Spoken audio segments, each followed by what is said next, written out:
Alhamdulillahi Rabbil Alamin wassalatu wassalamu ala Rasulillah wa ala alihi wa ashabihi ajma'in wa amma ba'd. Assalamualaikum warahmatullahi ta'ala wabarakatuh. Mga minamahal na kapatid sa pananampalatayang Islam, ito po'y pagpapatuloy sa paksang tinatalakay natin ang mga dakilang katangian ni Prophet Muhammad sallallahu alaihi wasallam. Ang episode na ito ay episode 18 na tatalakayin natin dito, babu majaa fi anna Nabiy sallallahu alaihi wasallam kana yatakhattam fi yamini.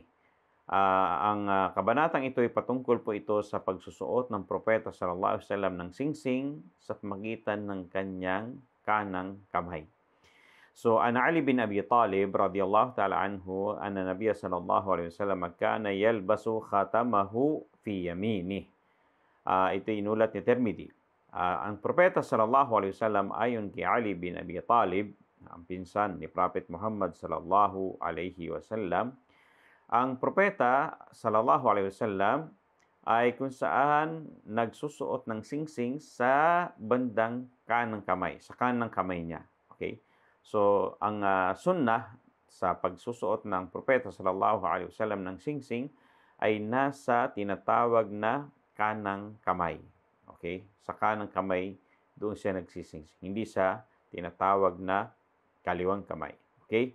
At sabi ng mga scholar, sabi nga nila, ang propeta sallallahu alaihi wasallam ay nagsingsing siya dahil ito'y kailangan niya. Okay?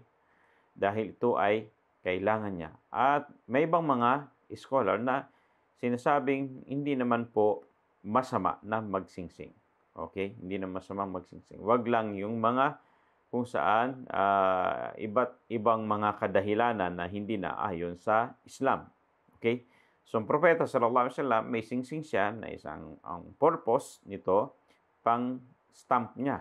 Okay? Pang tatak niya sa mga liham. At dito sa puntong ito, inuulat natin na ayon sa hadith ni Tirmidhi, dahil ito yung sa kanyang aklat, si Ali bin Abi Talib ay nagulat na ang propeta sallallahu alaihi wasallam ay nagsusuot ng singsing sa bandang kanan.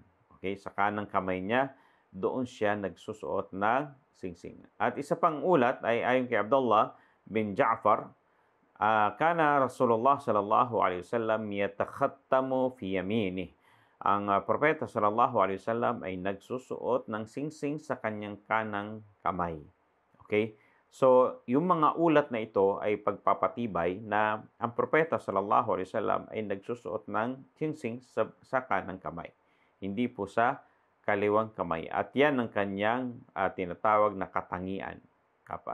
Dahil ang propeta sallallahu alaihi wasallam ay gustong-gusto niya ang tinatawag na nauna ang kanan o bandang kanan sa kanyang kamay o sa kanyang paa. Kapag siya nagsusuot ng tinatawag na sandalyas, inuuna niyang kanang paa. Okay? At pag magsusuot ng anumang kasuotan, inuuna ang kanang bahagi. Ito man ay paa o kanang kamay.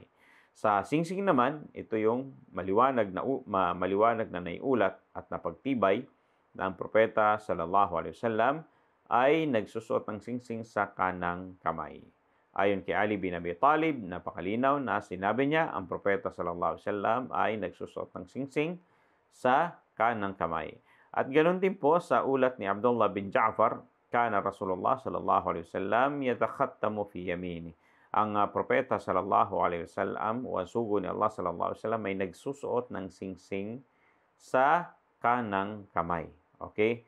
Sa kanang kamay. Sa kanyang kanang kamay, yun ang kanyang pamamaraan ng pagsusuot ng singsing. Hanggang dito na lamang po mga kapatid sa pananampalatayang Islam. Hanggang sa muli, wa akhir da'wana alhamdulillahi rabbil alamin. Wassalamu alaikum warahmatullahi ta'ala wabarakatuh.